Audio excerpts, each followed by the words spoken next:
Parlons de l'éducation nationale à présent pour cette dernière partie de l'heure des pros week-end. Grande question, qui veut la peau de l'école privée catholique Stanislas? Ah, personne, vous êtes sûr de ça? Stan, ça c'est un autre sujet. Ah non, mais moi je pense qu'à travers Stan, à travers Stan, il y en a quand même. Je pense que c'est une question un peu plus générale. Je crois que certains médias, certains militants sont en train de créer une statue, remercier Andrea Castera, qui a allumé une mèche dont personne pour l'instant ne connaît les conséquences. Alors ce qui est très intéressant concernant Stanislas, c'est que la région Île-de-France maintient les subventions pour l'école, alors que la mairie de Paris les a suspendus temporairement. Il faut rappeler que c'est obligatoire. Hein. Oui, que la mairie de Paris a la loi. Il faut rappeler aussi ce qui s'est passé avec Mathilde Ibanez, et je vais vous donner la parole, Sophie Audugé. Contrairement à la ville de Paris, la région Île-de-France maintient son financement de plus de 900 000 € à l'école Stanislas, dans l'attente de décision de l'État. Même si elle reconnaît qu'il y a eu manifestement des manquements dans cet établissement accusé de dérive. Des polémiques autour de cette école privée ne cessent de faire couler de l'encre. Pour ce parent d'élève, c'est l'indignation. Je n'ai jamais été témoin d'homophobie ou de remarques homophobes de la part des dirigeants de Stanislas, du corps professoral. La très élitiste école privée catholique est accusée de dérives homophobes ou encore sexistes, des propos qui, selon les étudiants, n'ont jamais eu lieu. J'ai toujours eu des gens homosexuels et tout, et ça n'impose aucun problème à personne. Les profs, les préfets vont jamais faire de réflexion. Moi, je pense plutôt ceux qui font les réflexions, c'est les parents d'élèves. Ça fait déjà quelques années qu'il y a des plaintes sur ça à Stan, et je pense qu'ils s'attendaient à un moment à ces diffamations. Il y a de la religion, mais il n'y a absolument pas de politique. Toutes les opinions sont acceptées. Et donc les accusations de ces médias ou de ces articles de journaux sont pour moi, en tout cas, au vu de mon expérience, sont infondées. Le directeur de l'école Stanislas, Frédéric Gauthier, a affirmé que les inspecteurs ne confirment pas l'effet d'homophobie, de sexisme et d'autoritarisme. Et Sophie Audugé est avec nous, déléguée générale de SOS Éducation. Je vais vous poser cette question qui fâche. Qui veut la peau de l'école privée catholique Stanislas? Alors, si je puis me permettre, je vais essayer de reprendre un peu de hauteur par rapport à ce sujet qui a fait énormément de... Vous êtes en train de dire qu'on est... non, pas du tout. Ce que je veux dire, c'est qu'il y a un emballement. Non, mais moi, je suis ravie. Il y a un emballement sur l'école avec cette affaire-là. Oui, donc, si merci vous voulez, Madame Oudéa Castéra. Voilà, ça permet au moins de dire des choses qui doivent être dites.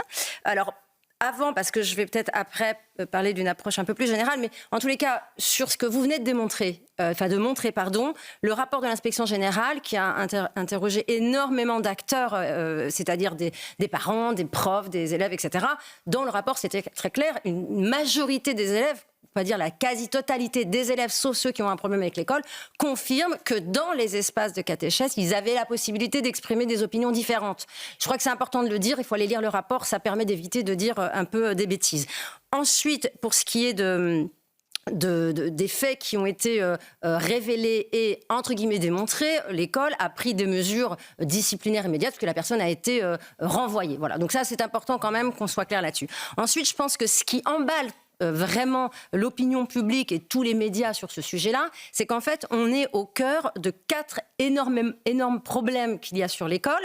C'est-à-dire, la première chose, la question de l'élitisme.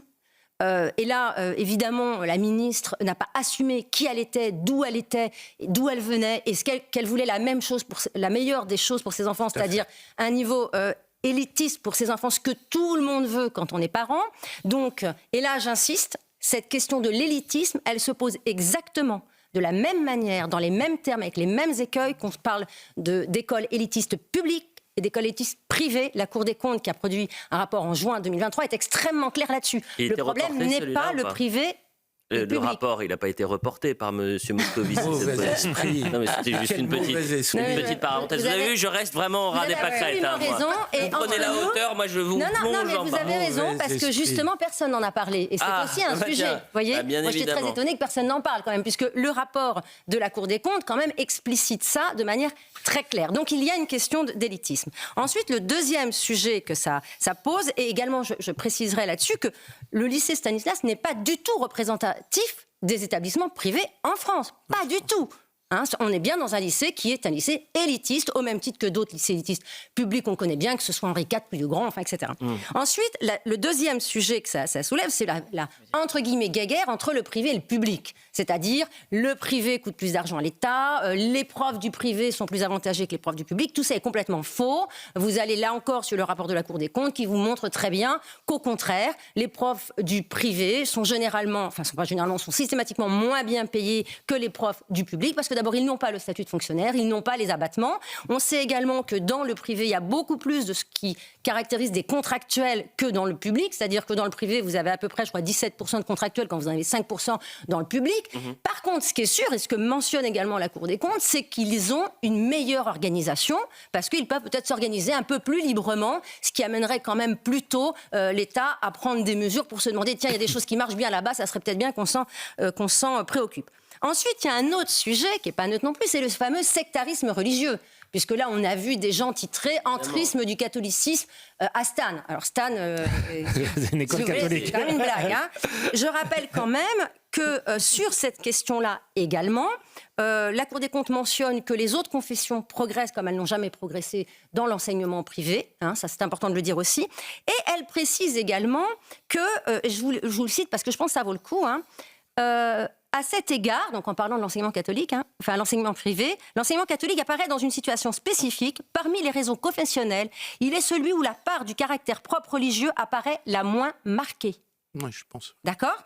Donc, ce que ça veut dire quoi ? C'est que les parents qui choisissent l'enseignement privé aujourd'hui le choisissent parce qu'ils veulent une meilleure instruction pour leur enfant. Ce que d'ailleurs ne manque pas de signaler la Cour des comptes, quand elle donne les arguments, elle explique très bien que c'est un choix pour la qualité de l'enseignement. Et je vais ensuite également mentionner un quatrième point qui me semble important, qui est quand même fondamental dans l'emballement médiatique, c'est la fameuse confrontation de religion, de confession et de la religion woke, parce que c'est bien de ça dont il est question ici, et où là, on va faire croire que les valeurs explicites, qui sont celles de la religion, ont plus d'impact sur les enfants. C'est faux. Les valeurs implicites endoctrinent davantage les enfants, et c'est bien ce qui est sous-jacent dans le fameux débat sur Stanislas aujourd'hui. Alors, ce que je demande habituellement aux chroniqueurs, c'est de faire court. Mais quand c'est brillant, ça ne me dérange pas que ça soit long. Merci beaucoup, Madame Audugé. Vous allez revenir plus souvent le samedi matin, parce que vous prenez de la hauteur, eux, ils restent évidemment très Non, mais je plaisante. Évidemment. Plus sérieusement, je vous ai écouté pendant 4 minutes. C'était absolument passionnant. Et je pense que tout ce que vous avez rappelé était essentiel de rappeler. C'est-à-dire que personne n'est dupe en soi sur la croisade qui est faite par Mediapart, par Libération. J'ai lu un papier de Libération ce matin.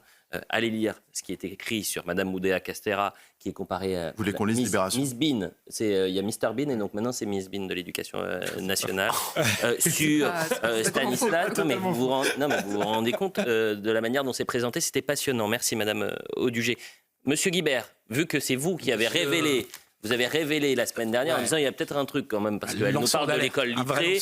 L'école littrée, c'est pas non plus une catastrophe, loin de là. Et on avait dit, mais monsieur Guibert, vous n'en savez rien, etc. Et en fait, il avait raison. Absolument. Et je crois que madame a insisté sur votre premier point sur l'élitisme, sur la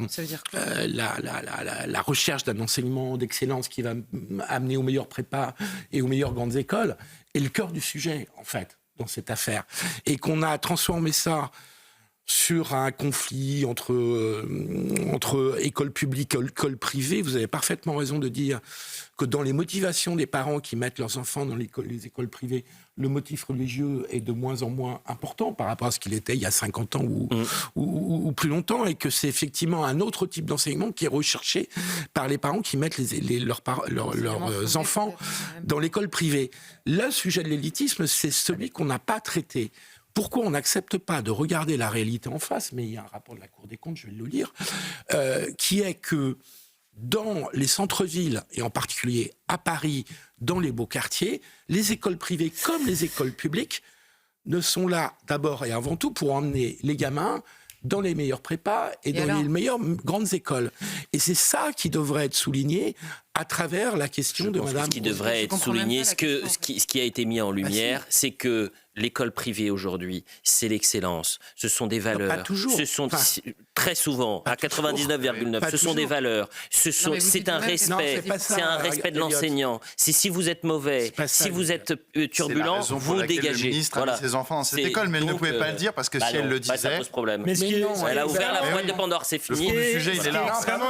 Vous retombez dans le mauvais sujet, qui est celui du choix des enfants de la classe dirigeante. Mais désolé, l'élitisme. Allez, en un mot, s'il vous plaît, madame. L'élitisme, il existe dans des écoles publiques, vous venez de le dire. Si elle a choisi une privée, c'est pour une autre raison. Et donc, le problème de notre système d'enseignement, c'est pourquoi on met énormément de moyens sur les écoles d'élitisme. Il n'y a pas de Au niveau des moyens, ce n'est pas confirmé par les chiffres, absolument. Donc les moyens ne sont pas supérieurs. Ah non, mais on a les chiffres. Lisez le rapport de la Cour des comptes, vous verrez. Et je voulais juste préciser un point important, c'est que ces constats sont les mêmes dans les pays de l'OCDE. Eh bien, merci, Madame Auluger. Vous allez revenir. Vous reviendrez le samedi matin ou pas? Elle n'a pas le meilleur moyen. Elle est dans un meilleur quartier où elle n'est pas confrontée à toutes les difficultés des autres quartiers. Oui. Ah, avec grand plaisir.